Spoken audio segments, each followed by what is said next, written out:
ցուցմունք չեմ դվել, ուղղակի իմ առաջի դված ցուցմունքները վերահաստատել եմ, այսօր ընդամենը դա է եղել։ Մանրամասն այսօր պարոն Օսկանյանին հրավիրել էին ազգային անվտանգության ծառայություն պարզաբանելու, թե ինչպիսի փաստաթղթեր են ցանկանում հրապարակել,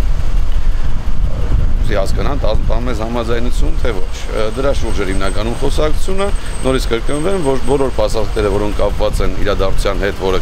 ԱԱԾ-ն գնահատում է որպես հանցագործություն, մենք պատրաստ ենք հրապարակելու, մանրամասն բացատրելու ինչ է տեղի ունեցել, ոնց է տեղի ունեցել, եւ յուրաքանչյուրը այս երկրում ով իրեն կհամարի գրագետ իրավաբան եւ կամ այդպեսին է կլինի, կարող է իր կարծիքը հայտնել։ Մենք չենք վախենում այդ կարգի հրապարակայնությունից եւ թափանցիկությունից։ Հակառակը ցանկանում ենք դա, որպեսզի հարցը առավերջ փակվի։ Չեմ ուզում անընդհատ նույն բանը գրկնել։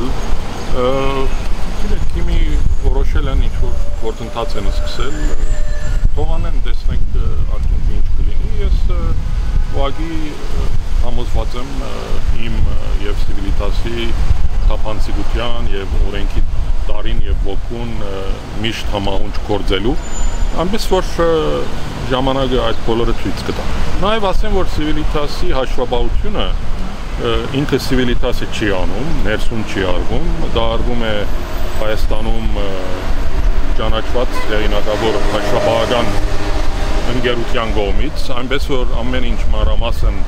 նրանց մոտ կա, ամեն ինչ շատ թափանցիկ է, այնպես որ հարկային գերատեսչության քննությունը կարծում եմ, որ մեզ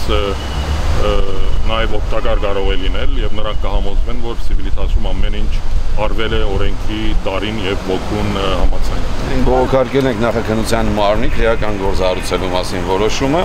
բողոքը ներկայացվել է գլխավոր դատախազություն, սպասում ենք պատասխանի։ Եթե 30 օրվա ընթացքում